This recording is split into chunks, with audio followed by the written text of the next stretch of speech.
Hello, everyone. For anybody who does not speak Spanish, as most of the panel will be in Spanish, there is interpretation headphones right across.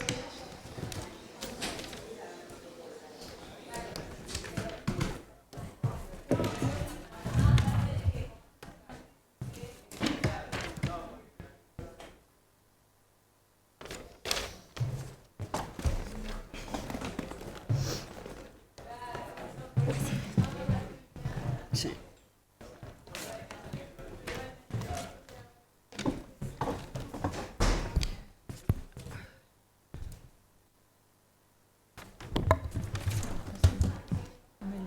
¿Esto cómo se presenta?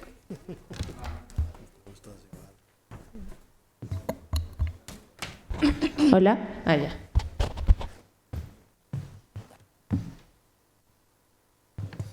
Bueno, muy buenos días a todas y todos.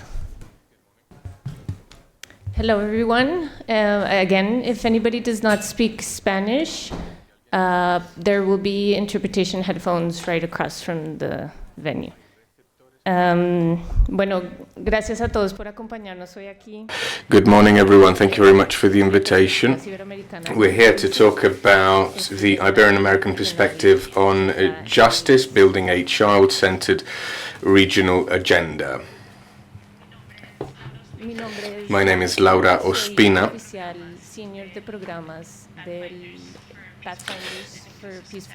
I'm a coordination official at Pathfinders for Peaceful, Just and Inclusive Societies at the NYU Center for International Cooperation. It is an honor for me to welcome you all here to this panel on behalf of the Ibero-American Society for Access to Justice.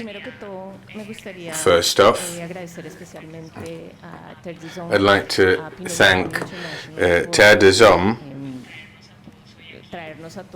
for bringing us all together here today and for organizing such an important event. Forums such as this helps us reflect together and build together. We're here because we have a main goal in common. Us panelists will be presenting to you a new Access to Justice report titled Ibero-American Perspectives on Justice, Building a Child-Centered Regional Agenda. Why this report?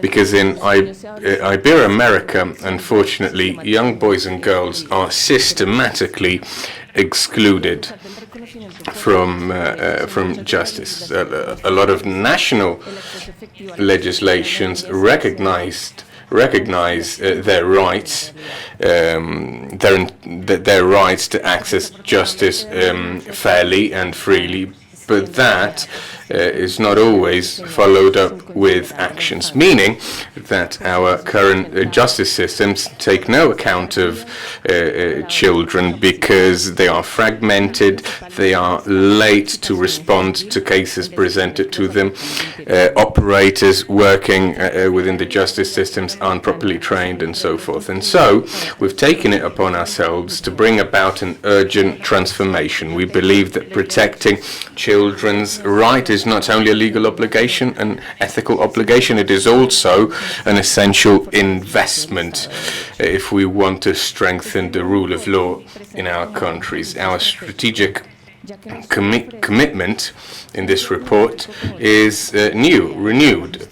We want to guarantee access to justice for all children across the region, but we also have a very concrete agenda because we want to bridge this gap separating children from access to justice.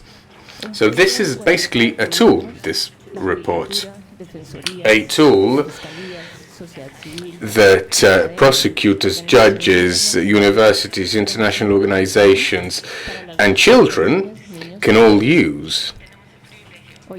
Today we have the privilege to host a panel made up of 4 representatives of the Ibero-American Alliance: Maria Fernanda Rodriguez, Technical Director and Senior Fellow of the International Cooperation Center at NYU and former Ministry of Justice of Argentina. Then Patricia Bermejo, currently Deputy President of the Iberian American Institute of Procedural Law. Next to her, we have Fernanda da Silva Rodriguez Fernandez, coordinator of the Inter-American Association of Public Defenders and president of IDEP in Brazil. Over at the end of the table, we have Jordi Llopart, Executive Office Director at UNDP. And finally, a very special guest, professor and researcher, Esther Valenzuela from the Diego Portales University in Chile, who will be talking about a key approach to judicial representation for children in Chile. The report I mentioned is the result of a lot of hard work conducted collectively within the Alliance between 2024 and 2025. And today we'll be sharing with you its main findings, the progress we've made, and we'll be sharing some inspiring experiences from the region.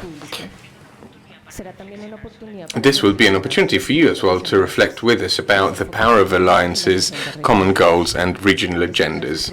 So thank you so much for taking part in this session. I do hope that you'll find this space useful to build a different Ibero-America where children's rights are respected. I'd like to thank Nicolás Espejo Yacic and Jennifer Davison from the University of Strathclyde for all their support in compiling this report.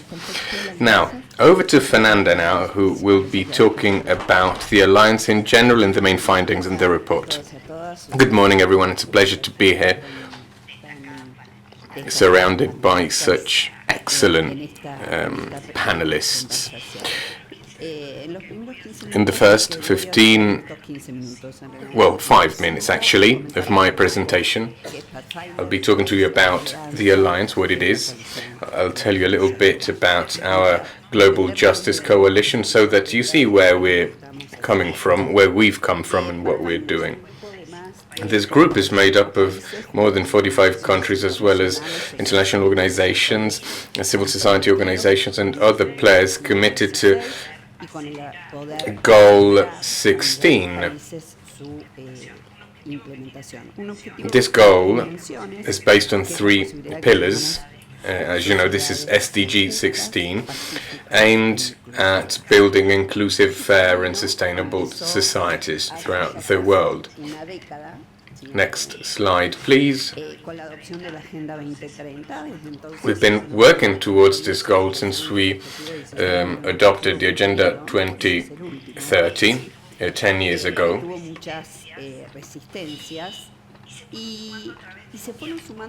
And over time,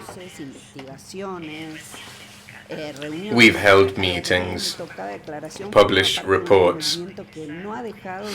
All in all, we have grown so much since the Agenda 2030 was approved about 10 years ago in September 2015.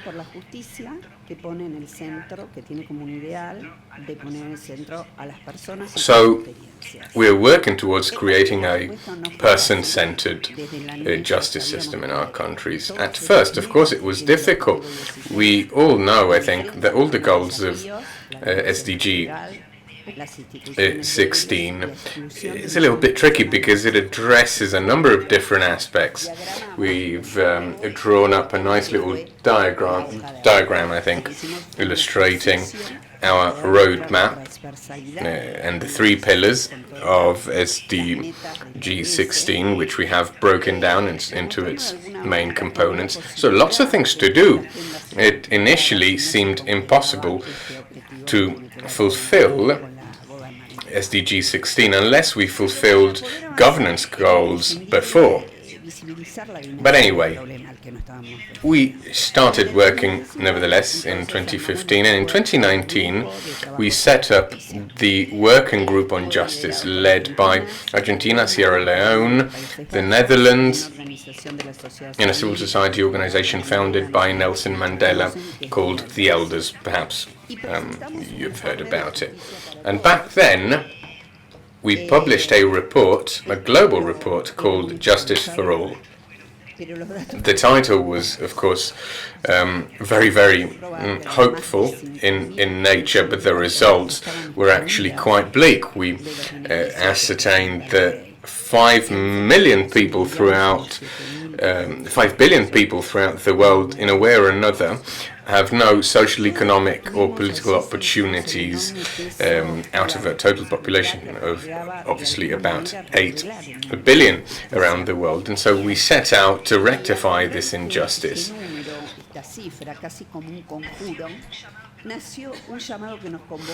And we made a commitment. We made a commitment to acting. We decided to try to change this situation, to wring some changes. As you know, over time, challenges and obstacles only get bigger and more difficult to overcome. And as time went by, all of a sudden we found ourselves in 2020 having done little with regards to SDG 16. And so at that point we came up with a new strategy built upon 3 pillars. 1, accelerating initiatives nationwide, building a global alliance and a regional alliance to support national initiatives, and 3, mobilizing justice, mobilizing the global population in the name of justice for all. So these were the 3 main pillars of the global strategy, and this is how the Global Justice Coalition was born, which picked up the legacy left behind by the Working Group on Justice. The Global Coalition works towards securing financial and political support, the support we need if we want to bring some changes here. Then we took another step forward when we set up a technical secretariat made up of UNDP, represented here by Jordi, an incredible partner, Pathfinders, and ONDE. And in this context, the Latin American Alliance represents the first regional representation of this global movement. It is a network of networks which promotes justice models centered on people, weeding out the systems that don't work, and working towards complying with top priorities set forth on an international scale. We are deeply aware, however, that to achieve any of that, we need financial and political support from the governments of our region. And our region, as you know, is a bit difficult. It's fragmented. There's lots of countries in Latin America, and we do keep open channels of dialogue amongst ourselves, but we don't enjoy, let's say, we don't carry a lot of weight internationally, let's be frank, which makes the global coalition all the more important. So this is the story a little bit, but I just wanted to say that last year, the second region-wide expression of this was born with the inception of the African Alliance. We look forward to there being an Asian Alliance as well, because it is important when it comes to international dialogue, when it comes to these international conversations, that each and every region is represented as a whole. So anyway, the Ibero-America Alliance is a network of networks. This is a great advantage that our region has. We're made up of a lot of countries, but our countries have a common history, which means that we've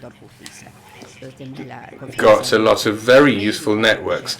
We have the network of Iberian American ministers, which is actually setting up an access to justice convention.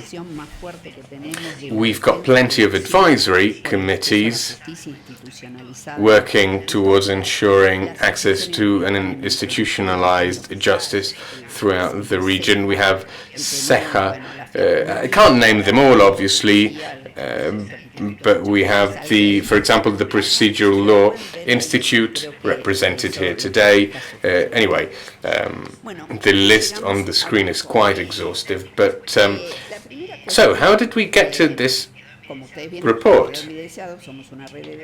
Again, we are a network of networks, but essentially we specialize in one thing: access to justice. And this year, we have been working on Observation 27, Access to Justice and Effective Resources for Children. It's comment 27. So as a result of our work, we have focused our efforts on a people-centered notion of justice, which is very important. As you know, sometimes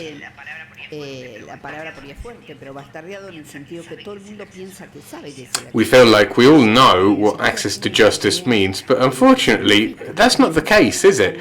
It's a huge umbrella term, access to justice. Ask anyone from any walk of life what that means. They'll all give you different answers, and by the way, they will all be more than willing to take part in a panel. But very often, access to justice is confused for vulnerability, for example, or a physical access to courts, which is not the case. So, who have we allied ourselves with here? We've allied ourselves with the Pathfinders project led by Jennifer Davison of the Strathclyde University. We've also worked with Nicholas Espejo Jessic, an expert consultant. We collaborate with the Procedural Law Institute. That's why we're all sat here today. So, the report. The report sets out the priorities and experiences of Latin America, Spain, Portugal, and Andorra. It sheds light on the shortcomings of justice systems, access to justice for children, and you will see that throughout the document, by the way, we never use the word adapting the justice systems. It's not that children should adapt to a justice system built for adults. Rather, we believe that justice systems should be molded after the necessities of children. And so we've conducted 27 semi-structured interviews in 15 countries, 2.5-hour interviews, very enthusiastic interviews, because as you know, those of us who are committed to protecting children's rights are always very enthusiastic. We collected a lot of evidence-based figures and facts, and alongside Pathfinders we compiled a policy brief on just this. We established 7 political action categories to achieve justice with children. The report is broken down into 4 sections. Let's look at them. In the first section we talk about the regional context. There, we've separated out data from Spain, from data from Latin America. But this is the structure of the section.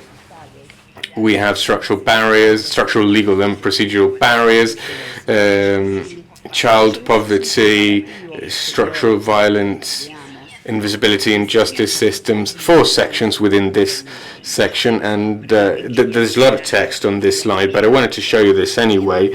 As you can see from this table, parte ibérica de lo que es la parte latinoamericana, las convergencias y las similitudes. We have a lot of things in common. There are differences, but there are a lot of things that we do have in common.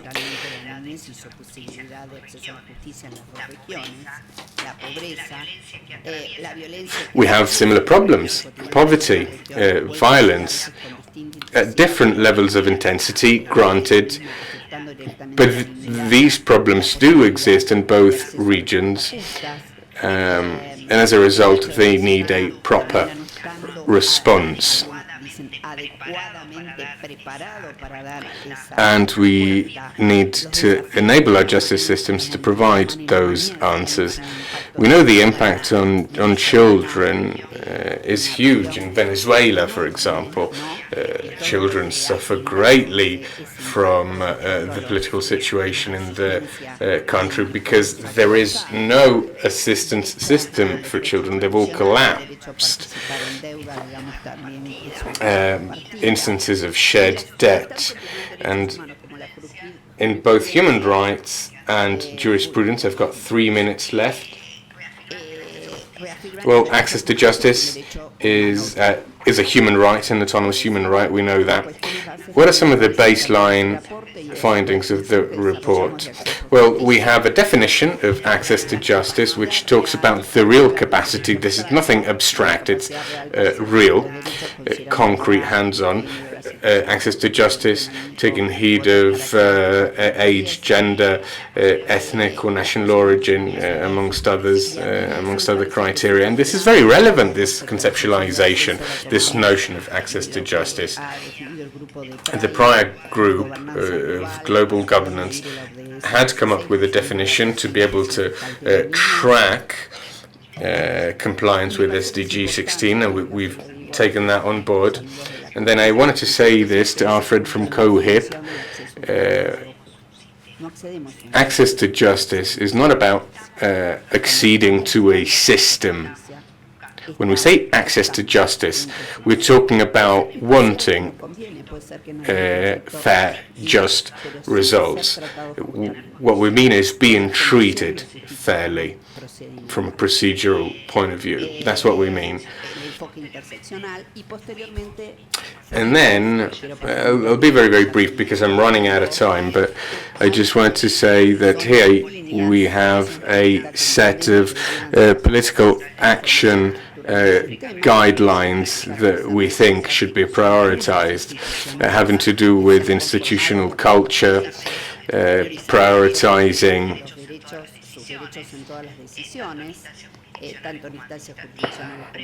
rights in all decisions, conflict prevention, that's the most, if we will, ecosystemic response we are providing.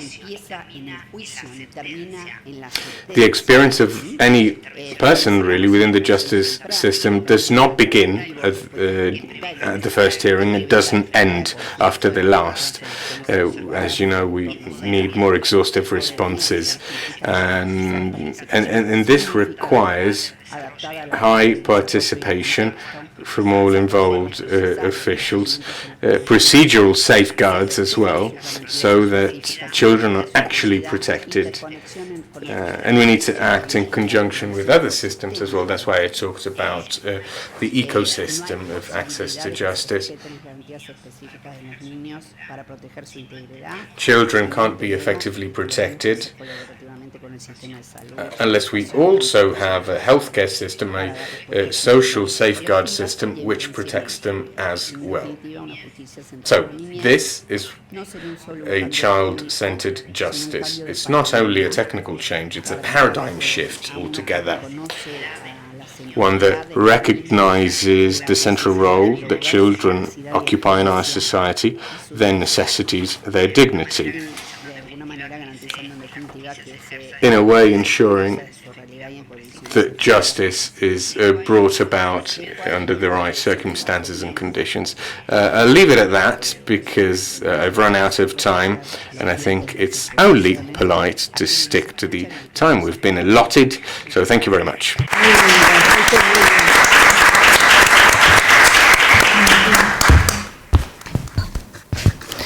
Gracias, María Fernanda. Thank you very much, Maria Fernanda. We will give the floor to Patricia. Thank you very much. Good morning. It is an honor to participate in this panel during the 5th World Congress on Justice with Children. It is very appropriate, taking into consideration all the challenges that we have to tackle.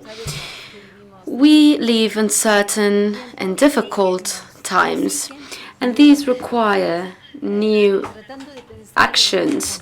We need to build more democracy, more justice, and now, having this in mind, access to justice for Ibero-America, for children and adolescents, is it efficient? That is the question, right? We know what is the reality and we know what is the response that we would like to give. The Ibero-American Alliance has created a report, and there's a lot of work behind that.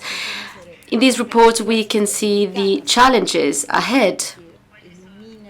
The report outlines the obstacles and the paths that we need to follow.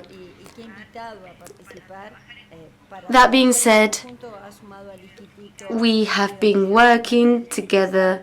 We have been working with the Alliance, and I represent the Ibero-American Institute. It was the institute was constituted 70 years ago, and the idea was to create a collaboration between judges, lawyers, and scholars. One of the goals is to promote procedural law, and we try also to offer solutions to difficulties that the region is experiencing. Years ago, we started several projects in 1988, such as the procedural codes for the Ibero-America, the civil and commercial, criminal collective proceedings, arbitration law, and administrative proceedings. We created a model code for family law with a gender and children perspective, an inclusive perspective, including new technologies. From that point on, we started working together. Different legal professionals came together to work on this. The aim being to rethink the system.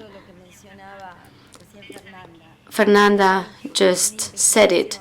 There was a research carried out in La Plata University, and what it was found out was that all processes in Ibero-America come from the India's law. Now, if we analyze the past and the present, we will see that many of the reforms follow that origin, and the laws of the past are still present now. So that is why in the future we need to think about new realities.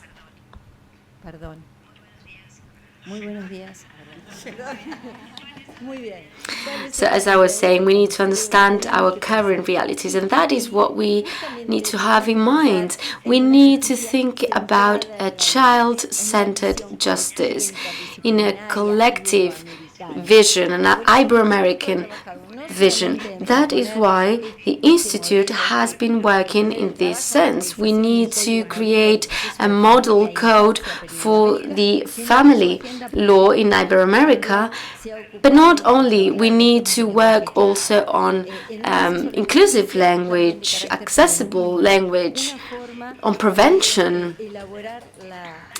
We need to understand how to tackle all these issues, putting regional cooperation at the center of everything.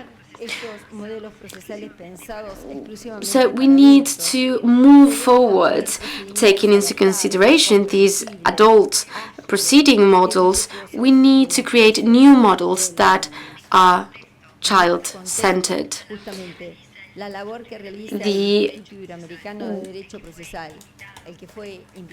The work that is being carried out by the Ibero-American Institute in Procedural Law it has a very important value. When rights are violated, we need to understand how to ensure access to justice, equal access to justice, and not only in conflict resolution. We need to listen to our children. We need to respect children's rights. And that is why this topic, children's rights, is at the core of the work that is being carried out by the Institute. That is why we analyze how to design family processes that respect progressive autonomy, how to build common standards for listening to children, how to adapt precautionary measures, for instance,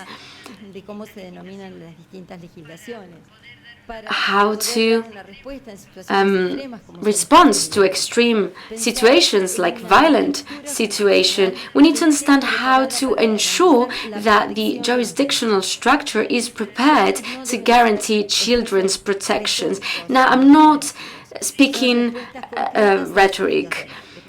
These are real challenges, and we need to understand the impact of a fair treatment, and its legitimizing power must be understood. When a child is respected, they learn to respect. When they are listened, they learn to listen. So I therefore invite you to continue working together. Let's join our voices, our knowledge, and our convictions. Let's build from Ibero-American, from procedural law, a more inclusive, more effective, and a dignified access to justice for all children. Thank you very much.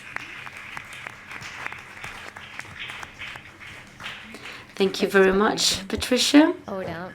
So now we will give the floor to Fernanda. She will speak about public defense of children. Good morning. In particular, I would like to thank all the participants, and in particular Maria Fernanda Rodriguez from the Ibero-American Alliance on Access to Justice. It is a true honor to speak today in the name of IDEF and IDEP, which are two institutions committed to justice, a justice that is centered, it is child-centered, but that also takes children's vision into account. I would like to speak about a case, a New York case, and I'm speaking about the case of Miriam Wilson. She was tortured at the end of the 19th century. It was thanks to a social worker that she received protection and that her voice was echoed. At the time, there were no laws to protect children. They were just objects of law. In that specific case, regulations on animal maltreatment were invoked, but this was a turning point. New specific courts were created, courts dedicated to children that will put children at the center, considering them subjects of law and not objects of law. This set up a scenario for innovation, and according to UNICEF report, 4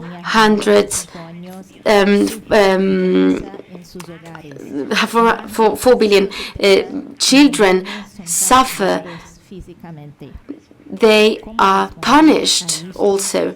Now, the question is, how can we give a response to this with a child-centered justice? As Maria Fernanda said, it is not just a legal work that we need to do, it's also an ethical work. We need to guarantee that the voice of children play an important role in justice system. We need to guarantee that that children will have access to justice because they are subjects of law. Now, the ethical and political decisions taken by countries in a region for a child-centered justice must be recognized. It must be replicated also at a global level. In some countries like Brazil and Argentina, public defense is responsible. And we need to guarantee these rights, both for individual and collective cases, and at a national, at an international level. We need to promote education when it comes to rights. In Brazil, for instance, the public prosecution needs to take part in cases where children and young people cannot bear the brunt and the economic costs of a defense.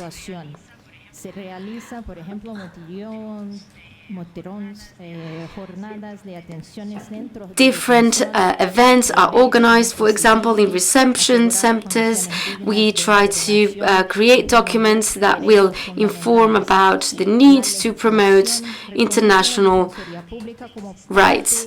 The public prosecution takes part in the defense of children's rights. In Brazil, we listen to children when they are victims of violence. In those cases, their legal representation is guaranteed by the Public Prosecution Office, and this to protect their material rights, but also the right to have a fair case. The reform of the Civil Code reinforces their children's right. Our Civil Procedural Code also considers the Public Prosecution's Office as responsible when it comes to defending children's rights.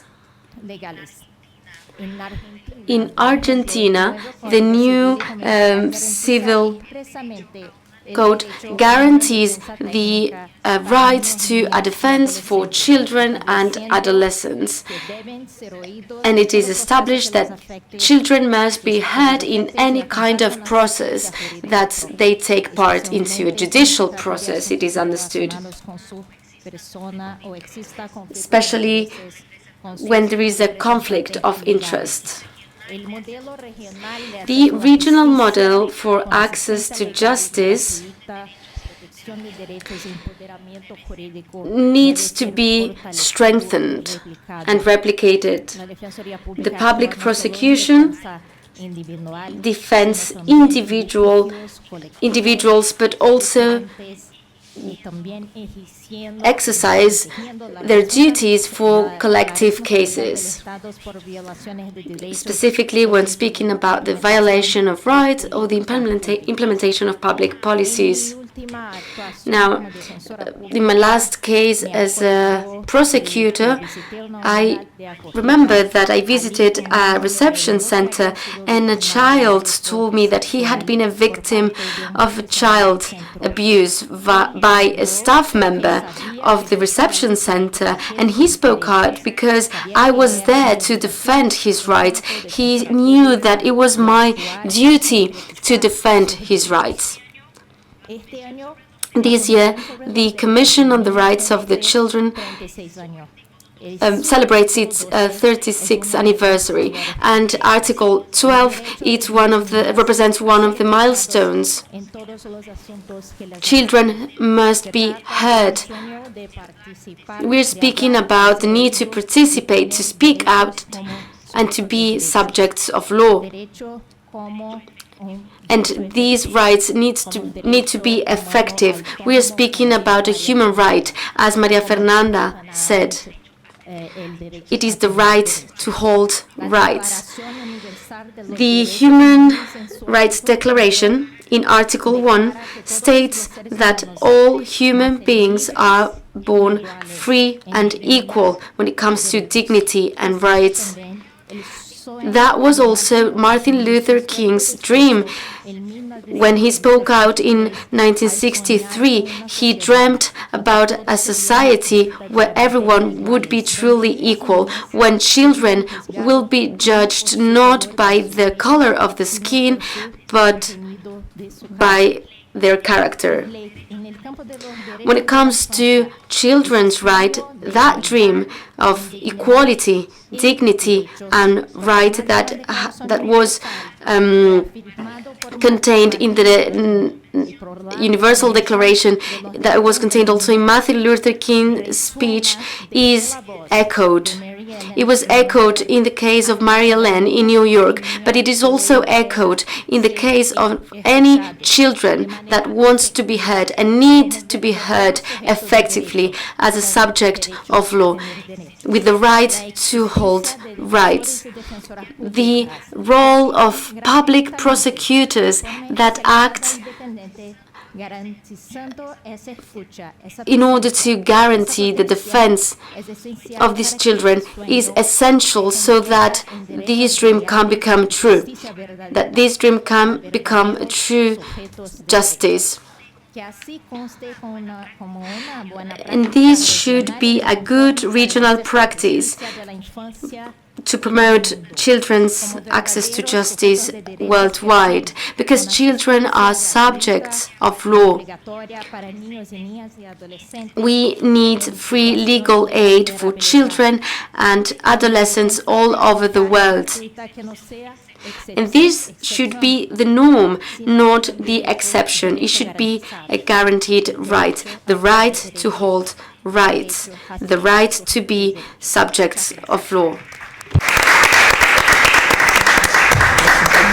Muchas gracias, Fernanda. Thank you very much, Fernanda. Jordi, over to you.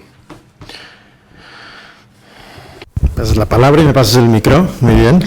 Bueno, primero de todo, buenas. Right, so first off, good morning. It is an honor to be here, surrounded by such distinguished experts. Technically speaking, I've got little to add, I should say, but I can tell you a little bit about why Panut has decided to take part in this project. Thank you, by the way, for the invitation to speak at this roundtable. As you know, we are co-founders of the Iberian-American Alliance for Access to Justice, Pathfinder, and we're also collaborating with the Executive Secretary of the Justice Action Coalition. I want to thank the colleagues from Iberian American countries. We signed an agreement in 2002 to push forward our agenda for justice, to share innovative solutions and justice tools for a person-centered blend of new justice. So, again, why is Panut, UNDP, working in this context? Why are we doing this? Because justice is not only an element of the rule of law, it is also a fundamental pillar of sustainability. In Latin America and in the Caribbean, we have been trying to work towards placing people at the center of all justice systems, and we want to conduct an investigation to find out how justice is being affected. We want to better understand the necessities of people. We want to promote human agency and participation, and we want to ensure in all of this that, of course, nobody is left behind. Speaking of which, we've put together some figures for you. We have almost 1.5 billion young people aged between 18 and 29. Of them, about 47% are constantly exposed to extreme or high violence, often in conflict-torn countries. Young people represent about 60% of the total world population, meaning they carry a lot of demographic weight, and their needs need to be seen to urgently. Furthermore, 75% of youth live in underpopulated areas and struggle to get fair access to justice. This is part of the reform that was presented today, so I won't get into that in too much detail. There is inequality and exclusion. Those are two big risks. Young people are disproportionately affected by violence, insecurity, and lack of access to justice, especially in contexts of violence and fragility. They're also institutionally underrepresented. Only 2.6% of MPs throughout the world is under 30. This is a data point from 2021, and they enjoy little participation in governance and justice.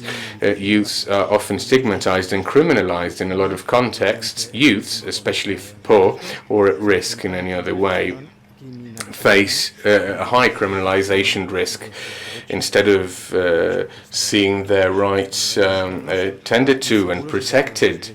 And this is something that's been highlighted by other speakers as well. Young advocates of human rights are often intimidated, threatened with violence, despite playing a pivotal role in promoting peace and justice. And in this regard, PNUD, the UNDP, has been working towards changing up this dynamic. In different countries, we have different ongoing initiatives, the digital transformation of justice, promoting fair access. We're collaborating, for example, with judges in the Dominican Republic. We've set up a new portfolio, very interesting, in Brazil as well, where we're running our Justice 4.0 project alongside the local prosecutor's office. Environmental justice is also important for us, and in countries such as Brazil, Colombia, Chile, and Argentina, we have initiatives regarding lithium governance, especially because it affects the environmental and territorial rights of indigenous populations. But we also have a gender-based approach in some of our policies. We have ongoing projects in Ecuador, Paraguay, and in the Dominican Republic. And going back to the Justice Action Coalition, we are following up on the innovative initiative aimed at creating new indicators to gauge the justice of the future in the Dominican Republic. I only had 3 minutes, but there is one last thing I'd like to say. People-centered justice is a type of justice which strengthens social cohesion and prevents structural violence. For this reason, the UNDP in Latin American Caribbean has set as a top priority, as one of its top priorities,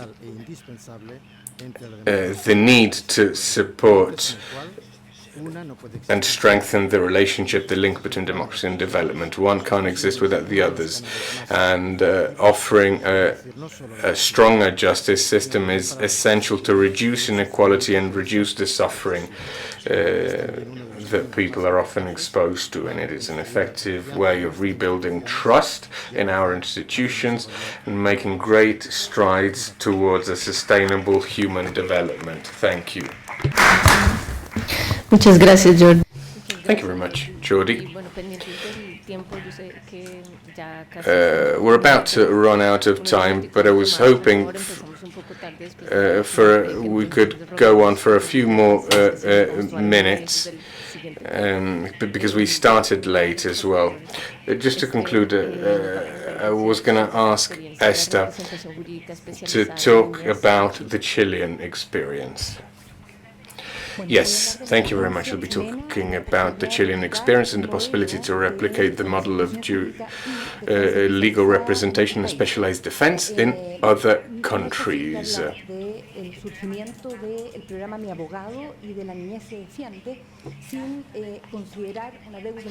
Chile, as a country, has had a huge debt with its children historically, and to that end the government actually recently published a report highlighting how vulnerable children were, especially those children who had been separated from their families and placed in the care of the state. This led to a huge crisis in the country, and a group of MPs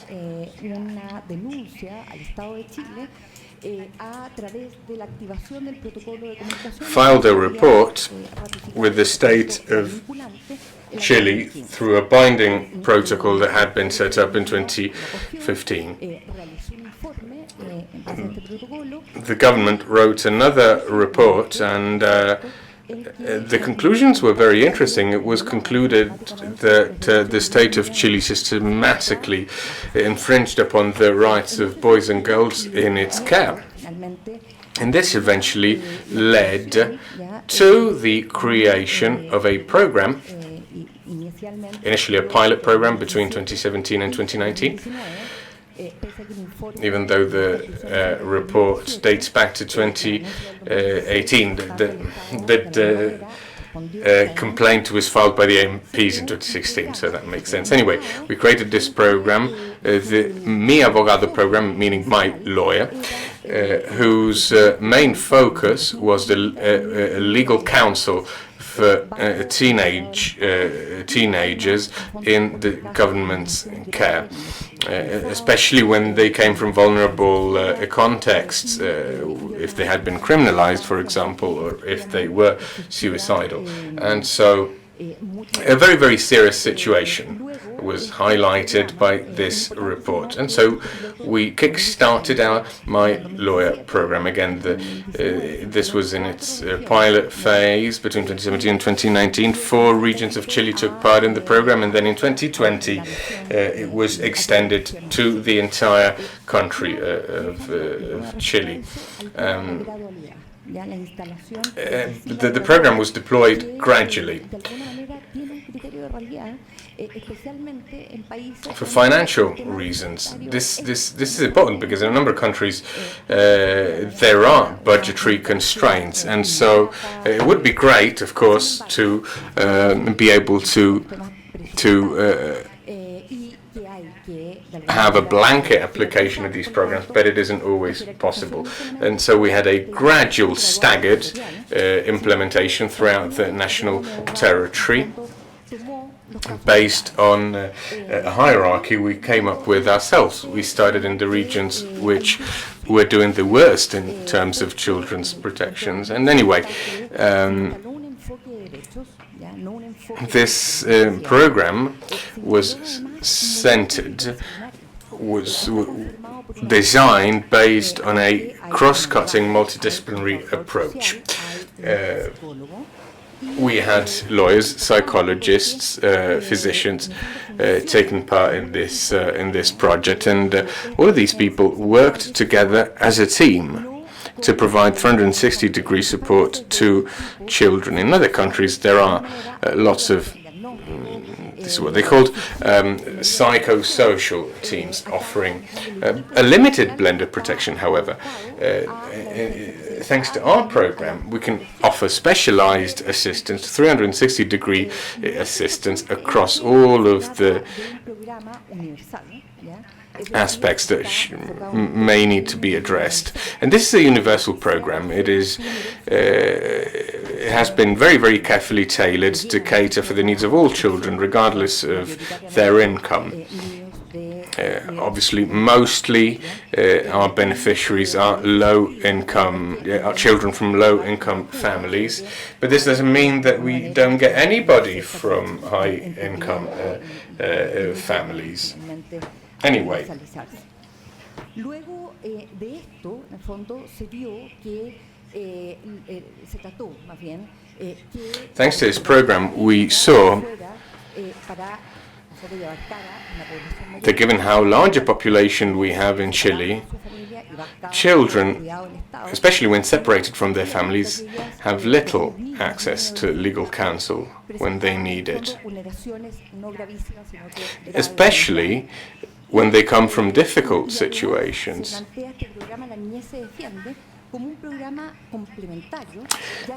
We saw our program as a complementary program because, again, it was designed for children placed in the government's care.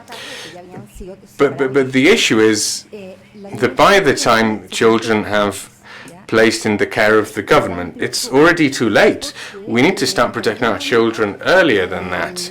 That is fundamental, because by doing that, by doing prevention,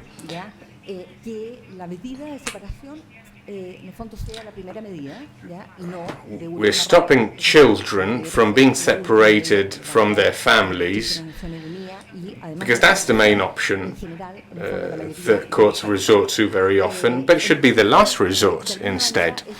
So this is a complementary program, and it's important to say this, because the report of the Children's Right Report had recommended an immediate countrywide deployment, but that wasn't possible. Also, the number of cases, of applicable cases, had been miscalculated. We thought initially we only had 36,000 children to cater for. They later turned out to be 100,000. But anyway, we deployed the program.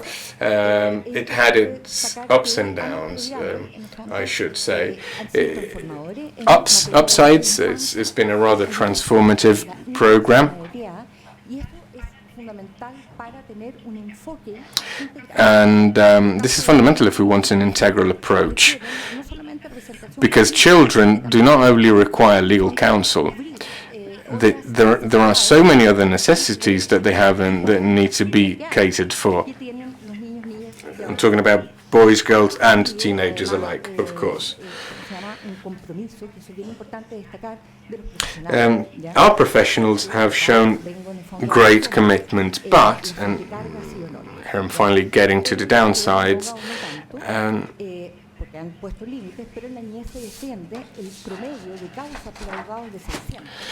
all of these professionals are very, very busy. Okay, we are short-staffed when it comes to providing legal assistance to children. Each social worker in Chile is normally assigned more than 100 children. It's impossible to provide the needed level of care under these circumstances, and the same goes for state lawyers. Sometimes we have instances of social workers and lawyers having more than 2,400 cases active all at once. So we are severely short-staffed. That was one of the downsides. And good practices that we could talk about. Well, these are all professional teams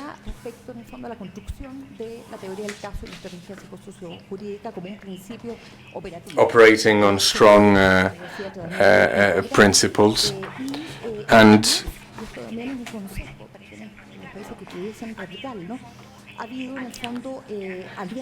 another upside is that we've already been able to strike alliances with international organizations and civil society actors, such as UNICEF, for example, together with UNICEF. we have been able to strengthen a lot of standards, and then the territorial deployment, that was an upside as well. We're now deployed nationwide, which is great because we can assist children throughout the country. el tema de la consolidación de la participación efectiva de los niños, niñas y adolescentes al tiro al tiro. I'm about to conclude, and Abogados no van a audiencias que no han escuchado. now we've found, and this is a great upside, that lawyers no longer go to a hearing without having spoken to the child first, which is good. It's a good development because it means they now begin to recognize there is a greater good in what they do. So this project has a lot of potential. It can certainly be replicated somewhere else, I think. Fernanda and Patricia have talked about how we need a paradigm shift. I agree. We need a blend of justice which is truly child-centered, taking heed of the specific necessities of children.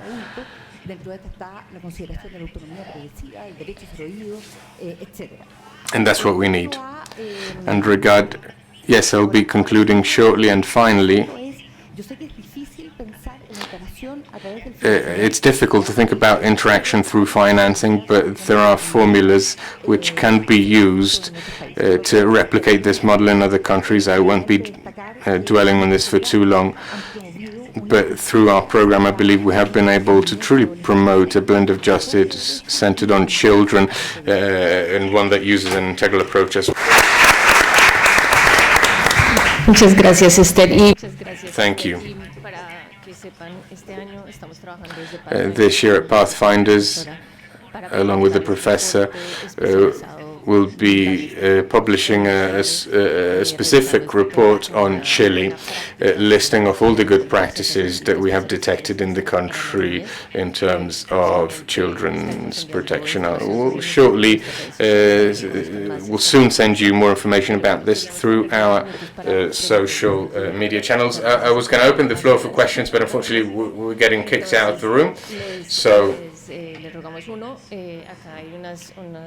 thank you for your participations. We have some leaflets here with a QR code you can scan to access more information about the Ibero-American Alliance, or if you want to get in touch, the QR codes are also up there, and you can scan them to get access to our 2023 and 2025 reports. At this time, they are available in both English and Spanish. And starting today at 2 o'clock, the new report will be available in Spanish, and next week it will be available in English as well. Thank you very much for your participation, for your patience. For any questions, feel free to approach any of our panelists later. Thank you.